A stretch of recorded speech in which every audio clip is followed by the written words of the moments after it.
সবাইকে জানাই জামাই ষষ্ঠীর অনেক শুভেচ্ছা। তো জামাই ষষ্ঠীর থালা নিয়ে আমি পুরো রেডি হয়ে গেছি, আর আমার কর্তামশাই কিন্তু এত তাড়াতাড়ি কখনো যায়নি, 9টা বাজতেই কিন্তু পৌঁছে গেছে আমার বাপের বাড়ি।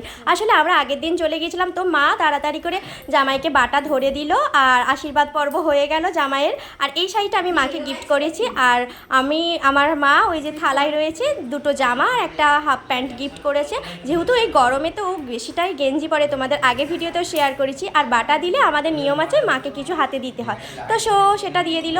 আর আমি জানি ও কিন্তু এইগুলো খায় না, যেটাকে ফলাহার বলে, চিড়ে মুরগি দই মিষ্টি, আর ফলের মধ্যে এত কিছু ফল টলগুলো ছিল। তবে ওর জন্য নরম নরম পরোটা করা হয়েছিল আর সাদা আলুর তরকারি, যেটা ও খেতে ভীষণ পছন্দ করে। বেশি তেল মশলা সকাল সকাল যদি খাইয়ে দিই তাহলে আর ভালো মন্দ খাওয়ানো যাবে না। তো মায়ের ভীষণ শরীর খারাপ, সেই কারণেই আর কি আমি রান্নাবান্না করছি, আর মা তাড়াতাড়ি করেই বাটাটা দিয়ে দিল। আর দুর্ভাগ্যবশত এবার ছিল আমার দিদি জামাইবাবু আসেনি, কি আর করা যাবে। তো ওদেরও শরীরটা একটু খারাপ ছিল, কোনো কারণে আসতে পারেনি। আর আমি রান্নাবান্না করছি, এত বড় কড়া নিয়ে আমি বিরিয়ানি আরম্ভ করেছি, নিশ্চয়ই দেখতেই পাচ্ছ। আর বিরিয়ানিটা মনে হয় সবথেকে বেশি ভালো খেতে, তাড়াতাড়ি সময়ের মধ্যে অল্প সময়ের মধ্যে হয়েও যায়। তো আমি একদম লেগ পিস নিয়ে আরম্ভ করে দিয়েছি, নাড়া ঘাটা দেখতেই পাচ্ছ, একদম বিরিয়ানি খাওয়া হবে। আর ওইদিকে আমার দাদারা আছে পাড়ার, সব দাদাদের সঙ্গে আনন্দ এনজয় করছে, আর আমি এইদিকে রান্নাবান্না গরমে করতে ব্যস্ত হয়ে গেছি। তো কিছু রান্না করে আগে আমরা একটু খেয়েও নিয়েছি।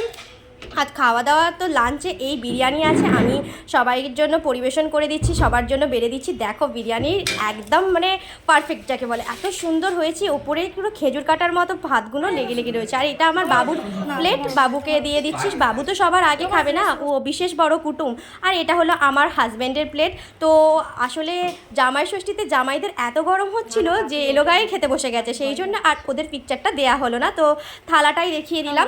আর সেরকম কিছুই মেনু করিনি, চাটনি পাঁপড় আর বিরিয়ানি করা হয়েছিল। আর এখানে সবাই মিলে একসঙ্গে বসে খাচ্ছিলাম। আর সবথেকে বড় কথা, জামাই ষষ্ঠীতে এই নিয়মটা আমার কিন্তু একদমই পছন্দ নয়, মানে শাশুড়ি মারা খেতে পারবে না, আমরা সবাই খাবো, এগুলো কিন্তু একদমই ভালো নয়। তো আর কি করা যাবে, বিকেলবেলা হতেই আমরা বেরিয়ে পড়লাম।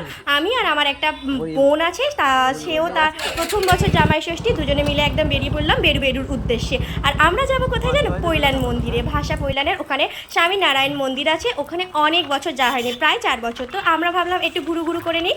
আর এটা খুব ভালো দিনও বলতে পারো, আর সবাই চাইলে বেশি ভালো মজাও হয়, একসঙ্গে সব বোনেরা মিলে গেলাম। আর এখানে দেখো, এটা গরুহাটা বলে, এখানে গরু বিক্রি হয়। আসলে সামনেই বকরা ঈদ আছে কি না, সেই জন্যই আর কি এত গরু বিক্রি হচ্ছে। গরুগুলো দেখে তো আমার বাবু খুব এক্সাইটেড হয়ে গেল যে মা এত গরু আর এত লাইটিং হয়ে রয়েছে। আইলি না বাবা, এগুলো বিক্রি করা হবে। তো আমি তোমাদের রাস্তাটাও পুরো ফুল কমপ্লিট করাচ্ছি, দেখানোর চেষ্টা করছি কতটা এনজয় করেছি, সেটাও কিন্তু তোমাদের দেখাবো, তোমরা একটু দেখতে থাকো। আর স্বামীনারায়ণ মন্দিরটা এত সুন্দর, মানে কাছাকাছির মধ্যে অল্প খরচায় যাওয়া, আর গেলে না মন ঠান্ডা হয়ে যায়। ওই রকম হাওয়া চলে, কোনো ফ্যানেরও ব্যবস্থা নেই, কিন্তু এত সুন্দর হাওয়া বাতাস চলছে, সেখানে আপনি মন জুড়িয়ে যাবে। তো আমি যাচ্ছি মানে সেখানে গিয়ে আমি অনেকটাই আনন্দ করব। আর সঙ্গে নিয়েছিলাম আমার বোন আর বোনের বরকে, তো তারা আর আমরা মিলে দুজনে বাইক করে যাওয়া হচ্ছিল। দেখো রাস্তাটাতেও কত জাম। আর এই যে পাশের জন যাচ্ছে দেখতে পাচ্ছ, এইটা আমার বোন, আর ওইদিকে যারা যাচ্ছে ওরাও কিন্তু পৈলানে যাচ্ছে। এই যে কথা বলতে বলতে আমরা চলে এলাম পৈলান মন্দিরে। আর মন্দিরে আসতেই না মনটা পুরো হুড় হয়ে গেল। আর এত ভিড় হয়েছে, যে কোনো ফেস্টিভ্যালে এইসব মন্দির টন্দিরগুলো এত ভিড় হয়, তোমাদের কি বলবো। তবে যাই হোক, আজকের কর্তামশাই ছুটি নিয়েছে মানে কিন্তু আমি সারা দিন ঘুরে যাব। তো বার হয়েছিলাম, একটু বেলা হয়ে গেছিলো ঘুমিয়ে টুমিয়ে উঠতে, আর কি বেলা 6টা বেজে গেছিলো বিকেলবেলা। আর আমরা বার হয়েছি তখন 7টা বাজতে। তো মামার বাড়ির এরিয়া দিয়ে গিয়েছিলাম, আমতলা রোড দিয়ে গেলে অনেকটা জ্যাম হতো, ষষ্ঠীর বাজার কিনা। তো মামার সঙ্গেও দেখা হয়ে গেল, বেশ ভালো লাগলো। আর এখানে এসে দেখো কত লোক ফুচকা টুচকা খাচ্ছে, ও কি ভিড়, মানে এরা আবার বাড়ির উদ্দেশ্যে মানে চলে যাবে, আর আমরা তখন ঢুকছি। ভাবতে পারছো, মানুষ যখন বেরিয়ে চলে যাচ্ছে তখন আমরা ঢুকছি। এখানে একটা কিন্তু সিন আছে, দেখো এত সুন্দর, এত ভালোবাসা, মানে যেটাকে বলা যায় ট্রু লাভ। হয়তো দিদি বোনের সম্পর্ক হবে, এত সুন্দর করে খাইয়ে দিচ্ছে না, এইসব কিন্তু আন্তরিকতা, এত ভালোবাসা কিন্তু এখন আর দেখা যায় না। কেউ কাউকে খাইয়ে দিলে কিন্তু দেখতেও ভালো লাগে, খেতেও ভালো লাগে, তাই না? তো সবাইকে বলি থ্যাংক ইউ দিদি ভাই, তোমাদের এই সুন্দর মুহূর্তটা আমি কিন্তু ক্যামেরা বন্দি করে নিয়েছি। আর তোমরা পুরো ভিডিওটা দেখতে থাকো, তোমাদেরও অনেক ভালো লাগবে। চলো তোমাদের সঙ্গে গল্প করতে করতে আস্তে আস্তে ঢুকে পড়ি। আর জায়গাটা কিন্তু অসাধারণ, যারা যারা যাওনি তারা কিন্তু একবার হলেও কিন্তু যেও, আর আমাকে কমেন্ট করতে থাকো এটার জায়গাটা কোথায়, আমি ভালো করে তোমাদের বুঝিয়ে দেবো, কমেন্টে লিখে দেবো। আর যারা যারা আমার চ্যানেলটা ফলো করোনি, সাবস্ক্রাইব করোনি, অবশ্যই চ্যানেলটা সাবস্ক্রাইব করে দাও মধুমিতা কর্মকারে। আর ভালো লাগলে অবশ্যই বন্ধুরা একটু লাইক করো। নাও গুটি গুটি পায়ে, মানে আমরা বাইকেই আছি অবশ্য, বাইকে আগে বাইকটা পার্কিং করতে হবে, তারপরে ওখানে কি আর কি যেতে হবে। দেখো কত লোকের সমাগম, যেখানে না ভিড় থাকবে সেখানে মজা হয়, তাই না? আর আমরা বাঙালিরা একটু ভিড় ঠেলাঠেলি পছন্দ করি আর কি। আর দেখো এখানে সমস্ত মানে ছোট বড় সবাই কি সুন্দর। আর এটা কিন্তু আমি মনে করি খুব ভালো জায়গা, দুজনে মিলে মানে বয়ফ্রেন্ড গার্লফ্রেন্ড গল্প করার জন্য মানে পারফেক্ট জায়গা এই জায়গাটা। কেউ কাউকে ডিস্টার্ব করার নেই, বলার নেই, যে কেউ যেতে পারে। আর সব যারা নতুন নতুন হাজব্যান্ড ওয়াইফ নতুন প্রথম বছর ষষ্ঠী করছে তাদের কিন্তু গল্পর ঝুড়ি বেশ মেলা। আর এই দেখো তোমাদের সুন্দর করে দেখিয়ে দিই, এখানে কিন্তু সামনে ক্যামেরা করা যাবে না, তো সামনে সবাই সেলফি টেলফি তুলছে, আমিও লুকিয়ে চুরি একটু করে নিলাম ক্যামেরা, ভিডিও ক্যামেরা করা যাবে না বলেছিল। তো যাই হোক আমি তোমাদের সবটা দেখিয়ে দিচ্ছি। এত সুন্দর মন্দির প্রাঙ্গণের কারুকার্য, মনে হবে যেন পুরীর ধামে এসেছি, মানে পুরীটা যেরকম ওই রকম ধরনের মনে হয়। তো আমি তোমাদের দেখিয়ে দিলাম মন্দিরটা সবার প্রথমে। এবার আমি আস্তে আস্তে যাচ্ছি, এখানে মন্দিরের সমস্ত কিছু জিনিসপত্র আর কি পাওয়া যায়, মানে মন্দিরের লাইব্রেরি বলতে পারো, মানে বইপত্র, ঠাকুরের জামা কাপড় তোমরা কিনতেও পারো চাইলে। আর আমার কর্তামশাই এই যে এই জামাটা আমার মা দিয়েছে, গেঞ্জি আরও দুটো দিয়েছে, তো সেগুলো পরে পরা যাবে গরমে, এইটাই কিন্তু আমার মনে বেশ ভালো। আর আর বাবু এগিয়ে এগিয়ে যাচ্ছে। এই যে জায়গাটা দেখতে পাচ্ছ এখানে কিন্তু খাওয়া দাওয়া করা যাবে, এই যে দেখতে পাচ্ছ বুক সেন্টার, আর এখানটায় কিন্তু খাওয়া দাওয়ার ব্যবস্থা রয়েছে। আর ভীষণ ভিড় দেখতে পাচ্ছ, মানুষ, এত মানুষ কোথায় ছিল রে বাবা। এরিয়াটা যেমন বড় আর লোকজন থাকলে আরও ভালো লাগে। আর আমি এখানে গেছি, আমি রিলস বানাবো না তা কোনো হয়, আমি শুধু ভাবছি কখন রিলস বানাবো। এই যে জোরের পায়রা আমার বোন আর বোনের বর কি সুন্দর হাত ধরে ঘুরছে, নতুন বিয়ে করেছে না, একটু তো ঘুরু ঘুরু করতেই হবে। তো আমি এই দিকগুলো দেখাচ্ছি, দেখো এত ভালো লাগছে না মন্দিরগুলো, কত বড় এরিয়া, মানে ঘুরে তোমাদের ভিডিও করে শেষ করা যাবে না। আমি যখন ঘুরছিলাম আমি ভিডিও করছি, আমার কর্তামশাই বলে ভিডিও না করে চলো একসঙ্গে যাই। তো পুপু ওদের হাত ধরে নিয়েছিল, নতুন মেসোমশাইয়ের হাত ধরতে তো ভালোই লাগে। আবার মেসোমশাইকে কী বলে ডাকছিল জানো, মেসোমশাইকে বলে জেঠু, আমি এই ওটা তো মেসো হয়। তো যাই হোক একটা সম্বোধন তো করেছে। তো আমরা দেখো এখানে সব কি সুন্দর মাঠে বসে আছে, কি সুন্দর সবাই মিলে গল্প গুজব করছে, এই গাছের তলাগুলোতেও সবাই বসে আছে। অনেকেই কিন্তু খাবার দাবার নিয়েও গেছে, আবার অনেকে ওই খাবার দাবার জায়গা আছে এখানে, ওখান থেকে খাওয়া দাওয়াও মানে করেছে, সেই খাবার দাবার ওখানে বসে পপকর্নারে খাচ্ছে, আমিও দেখছি সেগুলো, মানে সবাই কে কী করছে সেটাও কিন্তু আমি দেখছি। আর তোমাদের পুরো মানে ভিডিওটা দেখতে থাকো, ভীষণ ভালো লাগবে। আর ঠাকুরের ছবি মানে মন্দিরের ওপরে কোনো ফোন অ্যালাউ নয়, ফোন জুতো সমস্ত কিছু জমা রেখেই আর কি ওখানে যেতে হয়। আর মন্দিরের এই যে লাইটিংগুলো এত ভালো লাগছে, দেখো কি সুন্দর, মানে বলার মতো নয়, রাত হলে যেন এই জায়গাটায় মানে চকমকি হয়ে যায়। চলো আমরা টুকটুক করে এগিয়ে যাচ্ছি। ওরা ভাবলো যে আমরা আবার একটু এখানটায় বসি, এত সুন্দর হাওয়া হচ্ছে না, মানে বসলে মনে হয় ভালো হয় আর কি, বসে বসে একটু গল্প গুজব করা যাবে। কিন্তু আমি তো তোমাদের সঙ্গে ভিডিওটা শেয়ার করবো, আমি বললাম যে তোমরা বসো, আমি তাহলে টুকটুক করে এগিয়ে যাই। বাবুকে বললাম বাবু তুমি যাবে, বাবু বললো না মা তুমি যাও। বাবু কিন্তু লক্ষ্য রাখছে একটা খেলনার জায়গা আছে জানো তো, একটা প্লেগ্রাউন্ড আছে, সেখানে আর কি জাম্পিং করা যাবে, দোলনা চড়া যাবে, তারপরে ঢেঁকি যেটা হয় সেটা চড়া যাবে। তো ও সেই সবগুলো দেখছে, মা আমায় কখন নিয়ে যাবে। তো আমি চলো তোমাদেরটা পুরো ঘুরে ঘুরে দেখাই। এত বড় এরিয়ায় সবাই দেখো কি সুন্দর বসে বসে গল্প করছে, মানে সপরিবারেও যাওয়া যায়, গার্লফ্রেন্ড বয়ফ্রেন্ডেও যাওয়া যায়, সবাই মিলে যেতে পারো। আমরা যখন প্রথম গিয়েছিলাম আমরা কিন্তু সপরিবারে গিয়েছিলাম বাপি মায়েদের সঙ্গে, তখন আমার কিন্তু বিয়ে হয়নি। এই নিয়ে আমার এই কল্যাণ মন্দিরে যাওয়া হলো 5 বার, তবে যেতে বেশ ভালো লাগে, বেশ মজা লাগে, ঘোরার জন্য একদম পারফেক্ট বলতে পারো। চলো ভিডিওটা লাস্ট পর্যন্ত দেখতে থাকো, আমি চেষ্টা করেছি তোমাদের ভালো করে দেখানো। আর মন্দির প্রাঙ্গণের সামনেটায় অনেকেই ভিডিও তুলতে দিচ্ছে না, তবে আমি তোমাদের দেখানোর চেষ্টা করব, একটু সঙ্গে থাকো। আর তোমরা সবাই জামাই ষষ্ঠী কেমন করে কাটালে এটা কিন্তু কমেন্ট করে বলো। আর জামাই ষষ্ঠীতেই কে কীরকম আনন্দ করলে বা কোথাও ঘুরতে গেছো কি না সেটাও কিন্তু আমাকে কমেন্ট করে জানাতে পারো। আর সবাইকে বলছি জামাই ষষ্ঠীর অনেক অনেক ভালোবাসা দিচ্ছি, জামাইগুলো এর বেশি করে খাওয়া দাওয়া করেছে নিশ্চয়ই, এখন এবার পেট ঠান্ডা করো। আর যা গরম পড়েছিল, তবে একটা সত্যি কথা বলতে গেলে বৃষ্টি হয়েছিল কিন্তু আসার পথে বেশ ভালোও লাগছিল।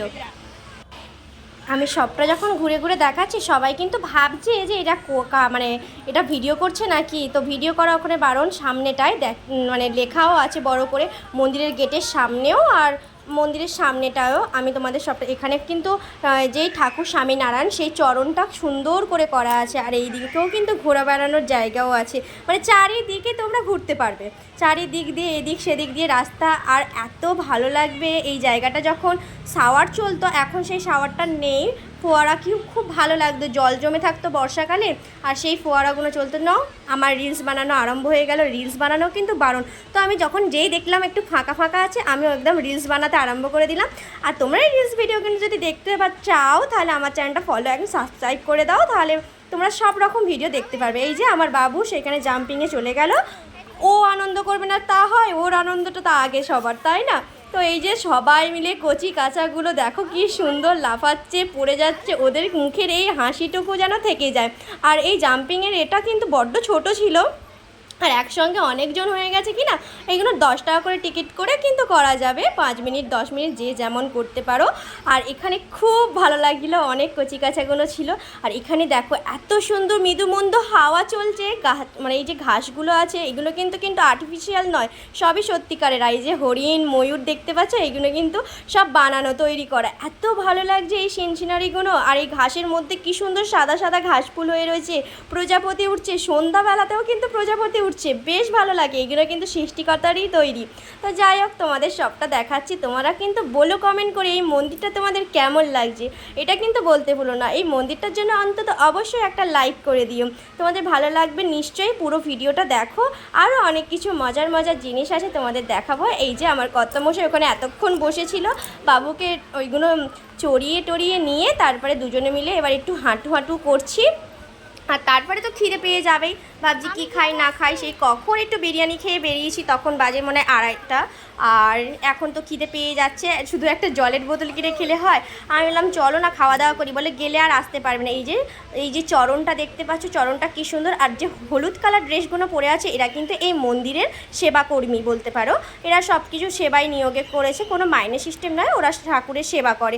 আর যারা যারা ফোন নিয়ে ভিডিও করছে, রিলস বানাচ্ছে, তাদের কিন্তু বকাবকি করছে যে এরম করা যাবে না, বন্ধ করো, ডিলিট করো, অমুক তমুক।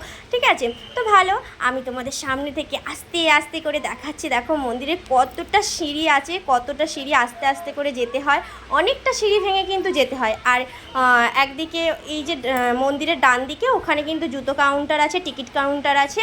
আর মানে মন্দিরের বাঁ দিকে ওখানে কিন্তু প্রসাদ বিক্রি করা হচ্ছে, 100 টাকা করে প্রসাদ নিতে পারো, প্যাকেটিং করা দিচ্ছে, মানে তোমরা নিতে পারো আর কি। ওইগুলো পয়সা দিয়ে করতে হয়। আর ফোন টোন জমা নিচ্ছে। এই যে সামনে ব্যারিকেড দেওয়া আছে, এখানেই কিন্তু লেখা আছে ফোন টোন নট অ্যালাউ। আর এরা কিন্তু যথেষ্ট কড়া নিরাপত্তা রেখেছে, পাহারা দিচ্ছে। আমাকে দেখে বলছে ভিডিও করা যাবে না কিন্তু মন্দিরের সামনে থেকে। ওরে বাবা, আমার তো ভয়েতে সঙ্গে সঙ্গে ফোন ব্যাগে ঢুকিয়ে দিয়েছি। তো যাই হোক, দেখো এবার আমরা আস্তে আস্তে বেরিয়ে পড়ছি। 8টা পর্যন্ত খোলা ছিল, লাস্টে আরতি দেখে কিন্তু আমরা বার হয়েছি। আর আরতির সময় কি করে তোমাদের দেখাবো বলো, কারণ মন্দিরের ওপরে তো ফোন নিয়ে ঢোকা যাবে না। তো আমি চলে গেলাম। আর যে যাওয়ার পথে দেখতে পেলাম এখানে যে ফুচকাওয়ালাগুলো ছিল না, আর চলো একটু ফুচকা খাওয়া যাক। তো আমার বাবু আর ওই যে নতুন জামাই ওরা আইসক্রিম খেলো, আর আমার কর্তামশাই, আমি, আমার বোন 3জন মিলে ফুচকা খেলাম। তবে ফুচকাটা বেশ ভালো করেছিল, বেশ ক্রিস্পি ছিল, ভালোই লাগছিল। তবে এত লোক ছিল, আমার বর কি বললো জানো, ও 25 দিন পরে আসবে, ওরকমভাবে ফুচকা খেয়ে লাভ নেই। মানে একটা 10 জন মিলে যদি ফুচকা খাই, তাহলে ফুচকাটা ঘুরে ঘুরে কখন আমার পাতে আসবে, অতক্ষণ ওয়েট করা যায় বলো? তো আমার বর তো রাগে বললো আর খাবোই না, যাও দিনই। তো অনেকটা রাতও হয়ে আসছে, তখন প্রায় 9টা বাজে, 9টা 5-10 হবে। আর আমাদের বাড়িটা যেতে অনেকটাই সময় লাগবে। আর আজকে ষষ্ঠীর রাত, মানে যথেষ্ট ভিড় হবে, আমতলায় অনেক জ্যাম হবে। আমাদের এখানে আমতলা আর রায়পুর মোড়ে কিন্তু ভীষণ জ্যাম হয়। আর ইনি আলু মাখছে তো মাখছে, যত লোক আসছে আলু আবার একটা করে মেখে যাচ্ছে। এতক্ষণ ধরে যদি আলু মাখে, এই আলু মাখা থেকেই তো খিদে পেয়ে যাবে বলো। আমি বললাম একটু বেশি করে ঝাল দাও, দিতে একদম লঙ্কাগুলো কোচানো ছিল, সব কটা একসঙ্গে দিয়ে দিল। আর একটু বললাম ছোলা মটর দাও, যেগুলো মেয়েদের অভ্যাস আর কি, এটা দাও সেটা দাও ওটা দাও, যতই দাও দিয়ে দিয়ে আর পোষায় না। এটা মমতাদির ডায়লগ। যাই হোক, আর আমি এই ফুচকা খেতে কিন্তু ভীষণ ভালোবাসি। তোমরা নিশ্চয়ই আমার সমস্ত ভিডিওগুলো দেখেছো। নাও, আমাকে পাতা দিয়ে দিল, ফুচকা খাবো। আমি এক হাতে ফোন দেখবো না, এক হাতে তোমাদের ভিডিও দেখাবো না, এক হাতে খাবো বলো? তো কর্তামশাই যেহেতু খাচ্ছিল, ভিডিও করার কেউ নেই, তাই একা একাই ফুচকাগুলো খেয়ে নিলাম, তোমাদের সঙ্গে শেয়ার করতে পারলাম না। এই যে এম বাজার বাজার কলকাতা সব কিছু তোমাদের দেখিয়ে দিচ্ছি। এইগুলো আমতলায় কিন্তু আছে, এত ভালো লাগছিলো যেন মনে হয় ঢুকে যায়। বাজার কলকাতা এইসব শপিং মলে গিয়ে অন্তত একটু এসির হাওয়া খাওয়া যাবে, আমি এটা মনে করি। আর এই শপিং মলগুলো কিন্তু বেশ ভালো ভালো জিনিসপত্র বিক্রি করা হয়। সেনকো গোল্ড তাহলে কি সোনা কিনতে হবে, বলে সোনা দোকান তো বন্ধ আছে। আরে হ্যাঁ, জামাই ষষ্ঠী আর কেউ সোনা কিনবে, এখন তো জামা কাপড় আর মিষ্টি কিনতে ব্যস্ত। আমরা বাড়ির পথে রওনা দিলাম আস্তে আস্তে টুকটুক করে। আর বাড়ির পথে যখন রওনা দিয়ে দিয়েছি, আমরা বললাম চল একটা রেস্টুরেন্টে যাই। তো রেস্টুরেন্ট দেখছি খুব একটা খোলা নেই, তাহলে বললাম থাক, আজকের আর খেয়ে লাভ নেই, বাড়িতে গিয়ে যা খাবার আছে সেগুলোই খাওয়া হবে। তাহলে আর কি হয়ে যায়, এখানে দেখলাম একটা মেলা বসেছে। আমার বোন বললো চল না মেলায় গিয়ে দেখি। আমি দূর আর মেলায় যাবো না, অনেকটাই রাত হয়ে গেছে, আবার আকাশ গুড়গুড় করছে, আর বাড়ি যেয়ে লাভ নেই, চলো। আর এখানে দেখো কি সুন্দর, কত বড় নাগরদোলা। নাগরদোলা চড়তে কিন্তু মানে দেখতে ভালো লাগে, জীবনে কখনো চলিনি। আমার বাপি বলতো কি খাবি বল, তোকে নাগরদোলা চড়াবো না। আর আমার হাজব্যান্ডও তো এমন হয়েছে, ওরে বাবা ও দরকার নেই, পড়ে গেলে হাত মুখ বা ভেঙে যাবে, ও বাবা দরকার নেই, শুধু এইরকম বলে। নাগরদোলা চলতে হবে না, তুমি অন্য কিছু চড়বে বলো, সেটা চড়াবো। এই যে রাত্রিবেলায় এসে বাপের বাড়িতে ডিনারটা কমপ্লিট করে নিলাম, বিরিয়ানিগুলো ছিল, দুজনে মিলে খেতে বসলাম। এইবারে আমি কিন্তু কর্তামশাইয়ের বিরিয়ানি খাওয়াটা দেখাচ্ছি, ও কিন্তু পেঁয়াজ ছাড়া বিরিয়ানি খায় না। আর আমরা বিরিয়ানি খেয়ে নিলাম, রাতের খাবার দাওয়া হচ্ছে, এইদিকে কিন্তু বৃষ্টিও হচ্ছে, কারেন্টটা আসতেই কিন্তু আমরা খেতে বসে গেছি। আমাদের এই ব্লগটা কেমন লাগলো অবশ্যই লাইক করে বুঝিয়ে দিও, ভালো লাগলে অবশ্যই লাইক করো। থ্যাংক ইউ বন্ধুরা।